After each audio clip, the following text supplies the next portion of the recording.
Science खोज रहा है, विज्ञान खोज रहा है कि मंगल पर जीवन है कि नहीं। विज्ञान खोज रहा है कि मंगल पर जीवन है कि नहीं।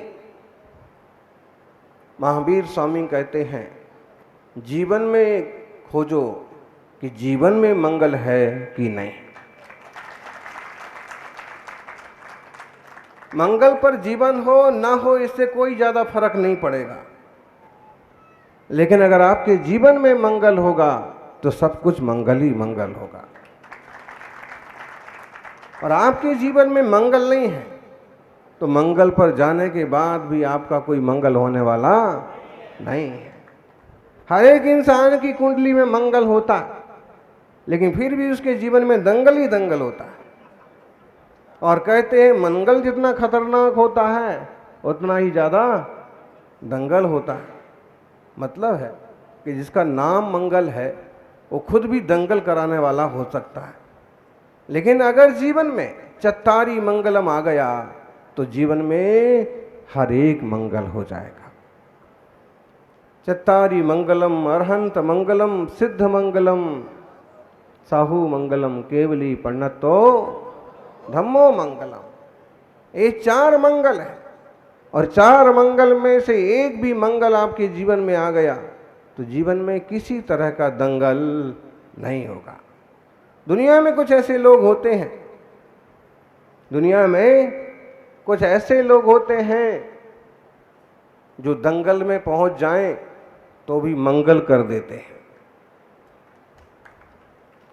जो दंगल में पहुंच जाएं तो भी मंगल कर देते हैं, और कुछ ऐसे भी लोग होते हैं कि मंगल में पहुंच जाएं तो भी दंगल कर देते हैं। अरहंत मंगलम, अरहंत ऐसे मंगल हैं कि जहां वो विराजे वहां दंगल भी रुक जाएं। सिद्ध ऐसे मंगल हैं कि जीवन के सारे दंगल खत्म हो जाएं। साधु परमेष्ठी जहां से विहार कर जाएं वहां की फिजा ही बदल जाती है। साहू मंगलम। और केवली भगवान के द्वारा कहा गया धर्म मंगल है। कौन है अरहंत, कौन है सिद्ध? यानी जिनने अरि का नाश किया है वो अरहंत है। सच में अरि है कौन? अरि मतलब शत्रु। शत्रु कौन है?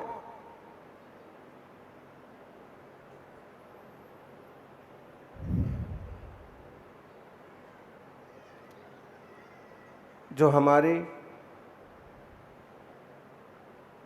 विपरीत चले वो हमें शत्रु मालूम पड़ता है, जिससे हमारे विचार ना मिले वो हमें शत्रु मालूम पड़ता है, जो हमारा अहित करने वाला हो वो हमें शत्रु मालूम पड़ता है। और सारे शत्रु मालूम पड़ते हैं, लेकिन जिनवाणी कहती है कि ये शत्रु कोई शत्रु नहीं है, असली शत्रु तो तुम्हारे अपने विकारी परिणाम हैं। क्रोध मान तृष्णा कपट राग द्वेष परिणाम, यही तेरे शत्रु हैं समझो आत्म राम। क्रोध मान तृष्णा कपट काम वासना का भाव राग द्वेष के परिणाम ये तेरे शत्रु हैं। किसने इनको जीता? जिनने इन शत्रुओं को जीता है वो दुनिया में अरहंत कहलाता है। नमो अरिहंताढ़म। और ये ऐसा महामंत्र है कि इसमें किसी एक इंसान को नमस्कार नहीं किया, इसमें उन सब महापुरुषों को नमस्कार किया है जिनने सारे विकारों को जीता है। चाहे वो ऋषभ देव हो, चाहे पार्श्वनाथ हो, चाहे महावीर हो, चाहे श्री राम हो, चाहे हनुमान हो, जिनने इन विकारों पर विजय प्राप्त की वो अरहंत कहलाए। उन्हें नमस्कार हो, अरहंत मंगल हैं। युवाओं, प्रातःकाल उठ करके जीवन में अगदी मंगल करना चाहते हो तो अरहंत को वंदन करो। सर्वश्रेष्ठ मंगल है अरहंत, और अरहंत मंगलम करोगे तो पूरे दिन भर मंगलम ही मंगलम होता रहेगा।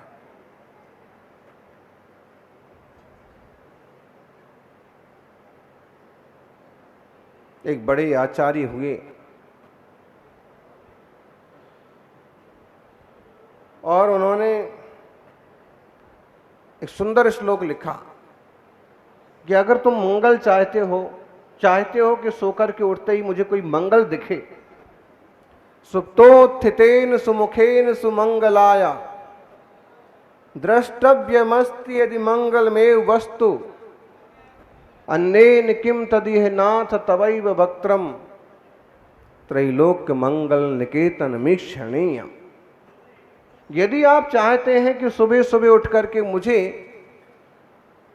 मंगल का दर्शन हो, मुझे शुभ शकुन हो, कोई अशुभ व्यक्ति ना दिखे। लोक में ऐसी कल्पना है ना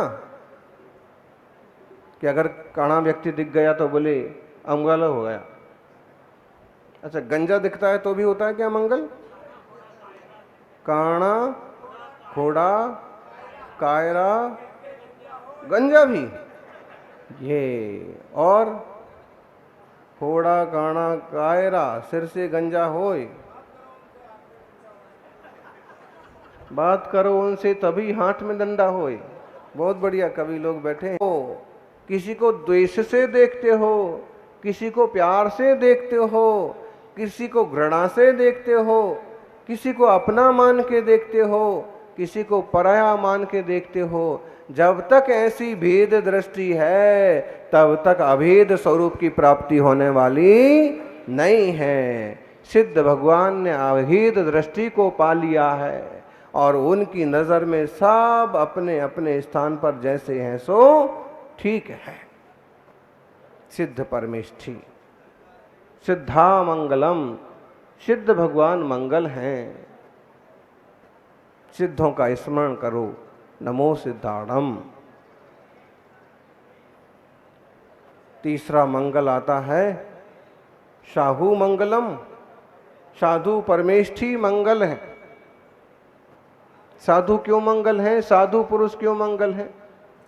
ये बुद्धिमान आदमी देखो यही मोबाइल पर लगे यही बातें कर रहे हैं, ना खुद सुनेंगे ना दूसरों को सुनने देंगे। और पता नहीं कितनी दूर से आए हैं कूलर के पास बैठ कर के फोन पर बातें करने के लिए। तरस आता है, लोग धर्म सभा में जाकर के भी और धर्म का लाभ नहीं ले पाते। तुमसे अच्छे तो वो हैं कम से कम वहां भोजनशाला में बैठ करके प्लेटें चाट रहे, बातें तो नहीं कर रहे, चाटी तो रहे।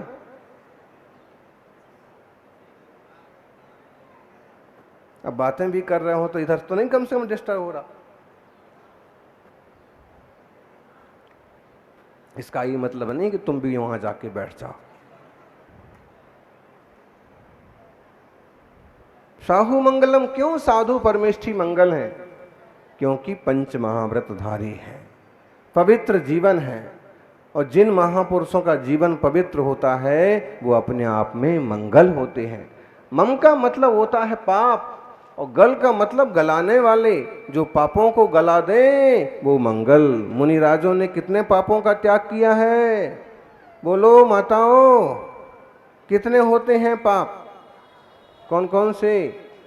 हिंसा, झूठ, चोरी, कुशील, परिग्रह, पांचों पापों का त्याग किया। साहू मंगलम, मंगल है। साधु परमेष्ठी के दर्शन कर लिए, मंगल हो गया। और केवली भगवान के द्वारा कहा गया धर्म मंगल है। अरे गहरे नत्थु खैरे कैसे भी लोग आते हैं, हर रोज नया संप्रदाय चलाते हैं, जनता को उल्लू बनाते हैं और लोग उनके चक्कर में भी पड़ जाते हैं। रामपाल, श्यामपाल, गोपाल, तरह तरह के लोग। वास्तव में जो सर्वज्ञ हैं, जिनने वितरागता को जाना है, पाया है, वो सर्वज्ञ का कहा हुआ धर्म ही। कौन सा धर्म? आप कहोगे जैन धर्म, लेकिन यहां तो ऐसा कुछ नहीं लिखा। यहां सिर्फ ये कहा है जो परम पुरुषों ने कहा है। जो परम पवित्र आत्माओं ने कहा है, जो सर्वदर्शी ने कहा है, वह धर्म ही मंगल है। कौन है सर्वदर्शी? अब आप नाम, बहुत सारे नाम हैं,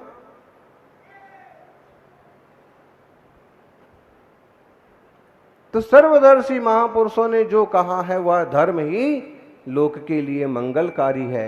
अब भले आप उसे अहिंसा धर्म कहें, सत्य कहें, अचौर्य, ब्रह्मचर्य, अपरिग्रह, तपस्या, त्याग, व्रत, संकल्प, दया, ये सब धर्म के रूप हैं।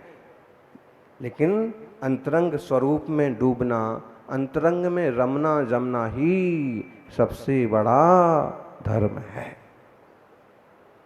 धम्मो मंगलम, कौन सा? केवली पन्नतो, केवली प्रज्ञप्ता। केवली भगवान ने कहा है और वो धर्म आपको मिला है, उसे आप जिन धर्म कहते हैं। और भी कई लोग इसका अनुसरण करते हैं, और जो भी त्रागियों के कहे गए धर्म का अनुसरण करता है उसका कल्याण होता है। इसलिए दुनिया में कहीं मंगल ढूंढने के लिए नहीं जाइए, देव शास्त्र गुरु के दर्शन कर लीजिए, आपका मंगल जरूर होगा। दूधू के दादाओं, 3 मंदिर हैं, चौथा तो अभी बाकी रह गया है। और अगर इन मंदिरों के दर्शन करें, भक्ति करें तो महान पुण्य का अर्जन। शांत प्रतिमाओं के सामने बैठो तो शांत प्रतिभा का निखार हो।